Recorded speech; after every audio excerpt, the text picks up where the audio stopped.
नात्याचा धागा खूपच नाजूक असतो आणि थोडीशी चूक किंवा गैरसमज नात्यात दुरावा निर्माण करू शकतो. अशा परिस्थितीत नातं जपणं आणि टिकवणं ही दोघांची जबाबदारी आहे. अशा परिस्थितीत या जबाबदारीपासून एक पाऊलही मागे पडल्यास नाते संपुष्टात येण्याच्या मार्गावर असते. अशा गोष्टी बहुतेक तेव्हा घडतात जेव्हा तुमचा एखादा भागीदार तुमच्याकडे दुर्लक्ष करू लागतो, तुमच्याशी बोलण्यात जास्त रस देत नाही. तर तुम्ही त्याच्याकडे लक्ष दिले नाही तर ते खूप वेदनादायक असेल. तुम्हालाही अशा समस्या असतील तर तुम्ही या खास उपायांनी या सर्व गोष्टी सुलभ करू शकता. तुम्ही तुमचे जीवन सकारात्मक आणि नातेसंबंध मजबूत करू शकता. कॉल आणि मेसेज करण्यापासून स्वतःला थांबवा. जेव्हा तुमचा पार्टनर तुमच्या कॉल आणि मेसेजकडे दुर्लक्ष करत असेल किंवा प्रतिसाद देत नसेल तेव्हा पुन्हा पुन्हा कॉल करू नका. यामुळे त्याला अधिक राग येऊ शकतो आणि गोष्टी बिघडू शकतात. अशा परिस्थितीत तुम्हाला धीर धरावा लागेल. अशा चुका त्यांच्या कार्यालयीन वेळेत किंवा बैठकीच्या वेळेत अजिबात करू नये. तुम्ही 1 किंवा 2दा प्रयत्न करा आणि एक चांगला संदेश देऊ शकता जेणेकरून त्याला चिडचिड होणार नाही.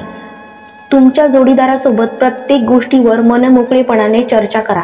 जेव्हा जेव्हा तुम्हाला वाटू लागते की तुमचा जोडीदार तुमच्याकडे दुर्लक्ष करत आहे तेव्हा तुम्ही चांगला वेळ काढून तो तुमच्याकडे दुर्लक्ष करत आहे किंवा कॉल किंवा मेसेज थांबवत आहे असे कोणते कारण आहे याबद्दल मनमोकळेपणाने बोलले पाहिजे.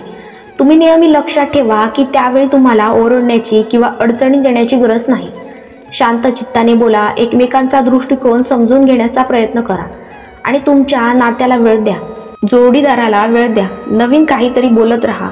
जेव्हा तुम्हाला वाटत असेल की तुमचा पार्टनर तुमच्यासोबत खुश नाही, त्याची वागणूक वेगळी आहे किंवा तो तुमच्याकडे दुर्लक्ष करत आहे तेव्हा या गोष्टी लक्षात घ्या आणि तुमच्या पार्टनरला वेळ द्या.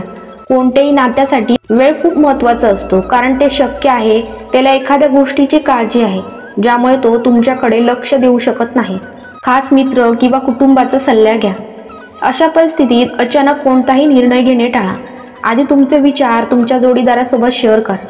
जेव्हा तुम्हाला कोणताही पर्याय दिसत नाही तेव्हा तुमच्या मित्रांशी किंवा कुटुंबाशी बोला. कदाचित त्यांच्याशी बोलून तोडगा निघू शकेल जे तुमचे नाते तुटण्यापासून वाचू शकेल. या सवयी बदलल्या तर आनंदी राहाल.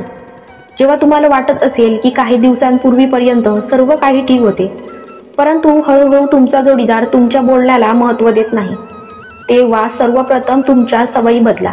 जसे पुन्हा पुन्हा कॉल करू नका. त्यांना स्वतःसाठी वेळ द्या. त्यांना तुमच्या प्रेमाची जाणीव करून द्या. त्यांचा विश्वास मिळवा आणि त्यांना तुमच्यावर विश्वास ठेवा. छोट्या छोट्या गोष्टीतही आनंदी राहा.